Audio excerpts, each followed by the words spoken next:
আমি ঝন্টুবাবুর কাছে আসবো। ঝন্টুবাবু, এই যে ছবিগুলো এই মুহূর্তে সামনে আসছে, একটার পর একটা মারাত্মক অভিযোগ। আমি দেখছিলাম, তালিকা করছিলাম যে কি কি শুভেন্দু অধিকারী শুধুমাত্র লাস্ট দুদিনের যদি আমি বলি, মারাত্মক অভিযোগ উনি করছেন যে কি কি জিনিস ভুয়ো তৈরি হচ্ছে। মানে যেহেতু এখন জানা যাচ্ছে যে যদি কোনো ব্যক্তি 50 বছর বয়সে এসে ভোটার তালিকায় নাম তোলে, লাস্ট ভোট দিয়েছে 2021-এ, প্রথম ভোট দিয়েছে 2021-এ, তাকে যদি জিজ্ঞাসা করে, দাদা আপনি এতগুলো বছর কোথায় ছিলেন, ভোট দেননি কেন? না, আমার ভোটার তালিকায় নাম তোলা হয়নি। বেশ, মানা গেল। তাহলে আপনার পরিবারের তো কারো ভোটার তালিকায় নাম আছে, মা বাবা কারোর তো আছে, কারোরই ভোটার তালিকায় নাম তোলা হয়নি। আপনি তাহলে বড় হয়েছেন কোথায়, স্কুল কোথায় আপনার? না, স্কুলও কোথাও নেই, কোনো স্কুলের সার্টিফিকেটও নেই। তাহলে বাড়ির কোনো অ্যাড্রেস আছে, কোনো দলিল আছে, কেউ কিছু তো আছে না? কিছুই নেই। তাহলে এমন ভোটারের ওপর সন্দেহ হবে না হবে না?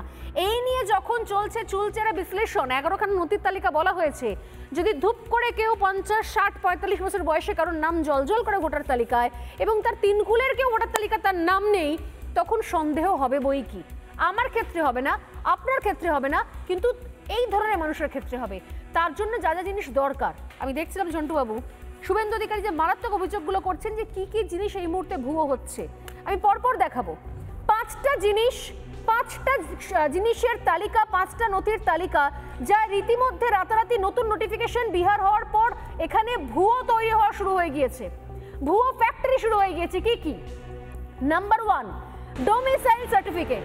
ডোমিসাইল সার্টিফিকেট, যার মধ্যে দিয়ে বোঝা যায় যে সে ভূমিপুত্র কিনা, তার সেই জমির উপরে, সেই এলাকার উপরে অধিকার আছে কিনা, তার ওই জমিতে ওই এলাকায় কোনো কাজ হলে তার ফার্স্ট প্রায়োরিটি আছে কিনা, তাকে বলে ডোমিসাইল সার্টিফিকেট, অর্থাৎ ভূমির অধিকার, ভূমিপুত্রের অধিকার। সেই ডোমিসাইল সার্টিফিকেট রিসেন্টলি বিলি করা শুরু হয়ে গেছে। রাতারাতি ডোমিসাইল সার্টিফিকেট তৈরি হয়ে গেল, বিলি শুরু হয়ে গেছে। কেন? কারণ 11টা নথির মধ্যে ডোমিসাইল সার্টিফিকেট আছে, সেই জন্য। নাম্বার 2 দেখলাম, বার্থ সার্টিফিকেট। ভাবুন, 2025-এ এসে 40 বছর আগের ভুয়ো বার্থ সার্টিফিকেট নাকি তৈরি হচ্ছে, শুধুমাত্র সার্ভে করা লোকজনদেরকে গুগলি খাওয়ানোর জন্য, ধোকা দেওয়ার জন্য, তাদেরকে চকমা দেওয়ার জন্য, যে যেভাবে কোথাও তারা যেন বুঝতে না পারে যে এই বার্থ সার্টিফিকেট কত পুরনো হতে পারে, সে ধরনের জালি বার্থ সার্টিফিকেটও তৈরি করা শুরু করে দিয়েছে জেলায় জেলায়, এবং এর মধ্যে অনেক সরকারি আধিকারিকও জড়িয়ে রয়েছে বলে অভিযোগ শুভেন্দু অধিকারী। 3, মাধ্যমিকের রেজাল্ট। সেই মাধ্যমিকের রেজাল্ট জালিগিরি করে শুরু করা হয়ে গেছে। মানে এই এত ভুয়ো মাধ্যমিকের রেজাল্ট, মানে এত জালি মাধ্যমিকের রেজাল্ট করে লাভটা কি হবে? ওখানে তো রোল নাম্বার রয়েছে, ক্রমিক নাম্বার রয়েছে, ওয়েবসাইটে গেলে দেখলেই জানতে পারা যাবে। নাকি ওয়েবসাইটটাও জালি করে দেবেন মমতা বন্দ্যোপাধ্যায়ের টিম? বুঝতে পারছি না। 4 নম্বর, বিডিও। মারাত্মক অভিযোগ, বিডিও নাকি ভুয়ো বিডিও নিয়োগ করা হচ্ছে। হ্যাঁ, সিভিক বিডিও, যাদের অ্যাকচুয়ালি বিডিও হওয়ার কোনো অধিকার নেই, যোগ্যতা নেই। আর নাম্বার 5, অস্থায়ী বিএলও, ব্লক লেভেলের যে অফিসার, সেই ব্লক লেভেল অফিসার বিএলওকেও পর্যন্ত অস্থায়ী হিসেবে ভুয়ো বিএলও, অস্থায়ী বিএলও বা সিভিক বিএলও এটাও নিয়োগ করা হচ্ছে। এই হচ্ছে অবস্থা। কাদের বাঁচানোর জন্য? অনুপ্রবেশকারী বাংলাদেশিদের আর রোহিঙ্গাদের। ঝন্টুবাবু, বিরোধী দলনেতাই অভিযোগগুলো করেছে তার পলিটিক্যাল স্ট্যান্ড থেকে।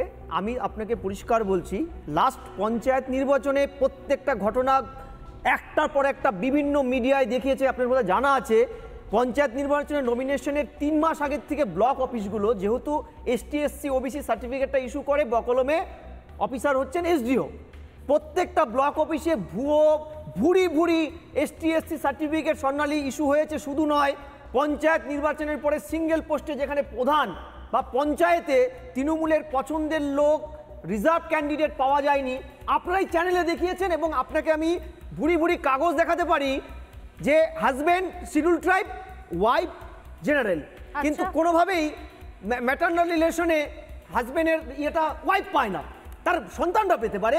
সেখানে ওয়াইফ ও শিডিউল ট্রাইব সার্টিফিকেট বের করে সিঙ্গেল পোস্টে প্রদান হয়ে গেছে। একটা নয়, থ্রু আউট ওয়েস্ট বেঙ্গল, এবং এটার মামলা চলছে। এটা গেল একটা দিক। দ্বিতীয়, আপনি বলছেন ভুয়ো সিভিক বিডিও। আপনি মনে আছে রোজভ্যালি কাণ্ডে রোজভ্যালির কর্ত্রীর ভাই, অর্থাৎ রোজভ্যালি কর্তা যিনি এখন জেলে, তার শালাবাবু বিডিও তাকে হাইকোর্ট ডেকে পাঠিয়েছিল, বিকজ মক্কায় বসে থেকে একটি লোক এখানে নমিনেশন দিয়ে ফেলেছিল ওই বিডিওর কল্যাণে, এবং তার বিরুদ্ধে সিরিয়াস অ্যালিগেশন হাইকোর্ট এনেছিল। তাকে প্রমোশন পোস্টিং দিয়ে নিয়ে চলে গেছিল মমতা ব্যানার্জি নবান্নে। আমি নাম বলবো না, কুন্ডু সাম। এটা একটা তৃতীয় হচ্ছে, আপনি প্রশান্ত বর্মনের নাম তো শুনেছেন, 1 পেয়েছিল, পেয়ে 166 হয়ে গিয়ে উনি টপ র্যাঙ্ক করেছিল, যিনি পিলিতে ফেল আমরা আরটিআই করেছিলাম। হ্যাঁ। পশ্চিমবঙ্গ সরকারের পিএসসি বলেছে ও পিলিতে ফেল, তারপরে গিয়ে টপ র্যাঙ্ক করে কি করে হয়? এখন রাজগঞ্জের ভিডিও, দুদিন পরে ডিএম হবে, অর্থাৎ কি অবস্থা, এমন একটা রাজ্যে বাস করছি আমরা। মানে এখানে রয়েছেন সংগ্রামী যৌথ মঞ্চের ভাস্করবাবু, এরা রাস্তায় নামের মানুষের অধিকার নিয়ে, চাকরি নিয়ে, ডিএ তো ছেড়েই দিন, এখানে তো দেখছি ভুয়ো ভিডিও বসিয়ে রেখে দিয়েছে, এবং শুধু তাই নয়, ভিডিও পর্যন্ত ভুয়ো। সোনালী, এই যে বুথ লেভেল অফিসার, আর প্রাইমারি স্কুল আশাকর্মী এসএসকে এমএসকে, মমতা ব্যানার্জি এটা কেন বললো? তো আপনি বলছিলেন না যে ভুয়ো ভোটারদের বাঁচাতে, রোহিঙ্গাদের না, মমতার নিজেকে বাঁচাতে। কারণ কালীগঞ্জের নির্বাচনের আগে ভোটার লিস্ট সংশোধনে 6000 নাম কাটা গেছে, তার মধ্যে 3500 মৃত আর 2394 জনের অ্যাড্রেস যেটা দেওয়া ছিল পাওয়া যায়নি, অর্থাৎ বাংলাদেশে বসে আছে, এখানে নাম উঠে গেছে। অর্থাৎ একটি বিধানসভায় যদি 6000 ভোটারের নাম কাটা যায় ভুয়ো হিসেবে, ক্যাজুয়াল একটা সার্ভে করে, তাহলে টোটাল 294টা সিটে কত ভুয়ো ভোটার, এটা কাকে ভোট দেয় বুঝতে পারছেন?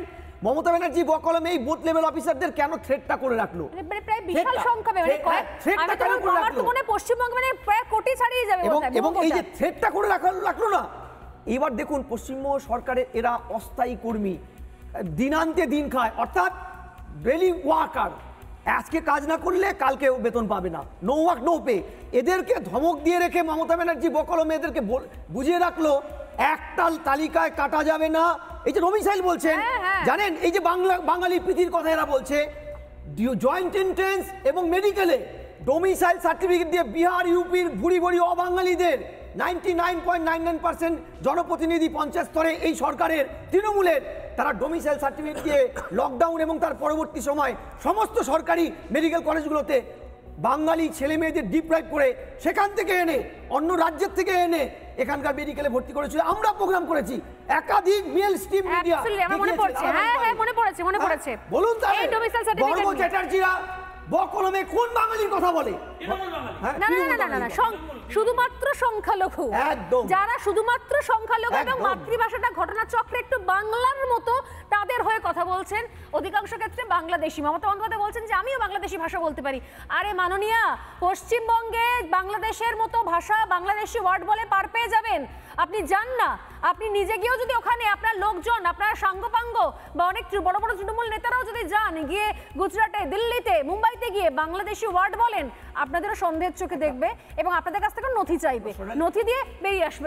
এক লাইন, মমতা ব্যানার্জি আজকে যে কাজটা করলেন, সংবিধানের 324 নম্বর ধারা, তারপরে জনপ্রতিনিধিত্ব আইনের 21-এর 3 নম্বর উপধারা, এমনকি 123-এর 2 number RP act, 171C, 171F, Indian penal কোডের প্রত্যেকটা ধারা উনি ভায়োলেট করেছেন, সংবিধানের উপরে সরাসরি আক্রমণ করেছেন। কারণ গণতান্ত্রিক ব্যবস্থায়, বহুদলীয় ব্যবস্থায় নির্বাচন কমিশন হচ্ছে সংবিধানের বেসলাইন, সেই বেসলাইনকে আক্রমণ করেছেন উনি। আমি আসবো আরেকবার শোনাবো, এখানে অনিন্দ্যবাবু রয়েছেন, ভাস্করবাবুও রয়েছেন। বেসলাইনে আক্রমণ, আমি জানি না যে শঙ্কুবাবুরা এক্সট্রা সিটে হিসেব করলেন, কিন্তু এই ধরনের ঘটনা, এই ধরনের মন্তব্যের পর কোনো আইনত ব্যবস্থা আদেও নেবেন কিনা তারা, আইনত ব্যবস্থা আমি আশা করবো নেবেন কিনা।